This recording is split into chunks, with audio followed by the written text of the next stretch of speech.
नमस्कार मित्रांनो, आज आपण शेवटचा उतारा पाहतोय आणि या 10 दिवसाच्या 10 उतार्यामुळे मला वाटतं आपले 4 मार्क आपल्या खिशात पडले असं समजायला हरकत नाही.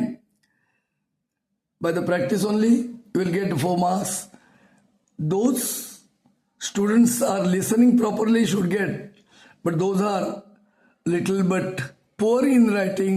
They should read it again and again and then try to find out the answers from the paragraphs. Okay? उतारा 10वा. पुरातन कालात आरभ्य चंद्रमाहा कवीनाम स्फूर्तिस्थानम. This is about the moon and the ocean. Purnimaya नवसी सर्वाभि कलाभि विराजमानम पूर्णश्चंद्रमसम दृष्ट्वा क्षुभती Payonidhi. Here Payonidhi is used for the ocean, सागर, महासागर. अतिशीतलानि चंद्रमस्य तेजांसी चंद्रमस प्रभया निखिलम भवनम पयोधवलम भवति. प्रफुल्लाः कुमुदिनश्च चंद्रमसे स्वागतम इव व्याहरन्ति. चंद्रमस किरणेभ्य स्त्रवती सुधा तुषाराः. चंद्रमस करस्पर्शेण एव द्रवती चंद्रकान्तः. चकोराः चंद्रमसे स्पृहयति. चंद्रमश्चोराणां भयं न सज्जनानां. चंद्रमः औषधीनां ईशो तारकाणां अधिपतिः. Now see the sentences. Question. पूर्ण वाक्येन उत्तरत. पयोनिधि कदा क्षुभ्यति, केव्हा. बघा ना, पूर्णिमायां नवसी सर्वाभि कलाभि विराजमानम पूर्णचंद्रमसम दृष्ट्वा क्षुभती पयोनिधि. अख्खा वाक्य लिहावं लागेल.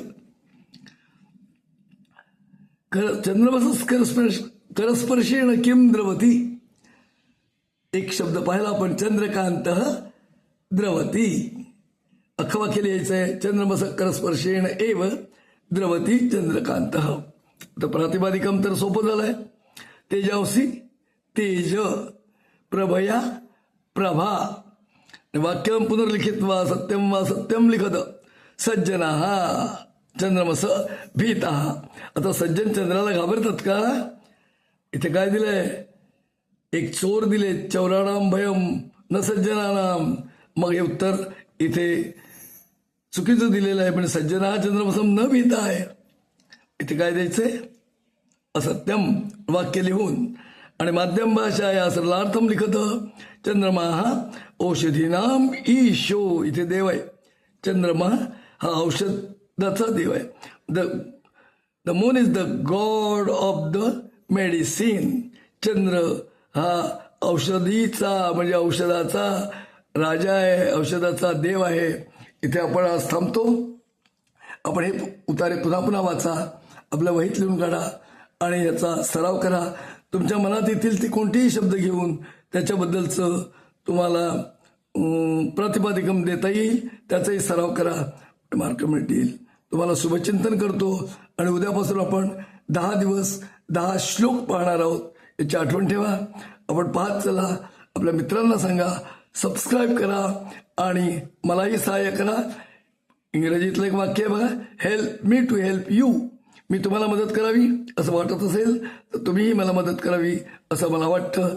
तुम्हाला शुभचिंतन करतो आणि मी माझं आजचं काम थांबवतो. धन्यवाद.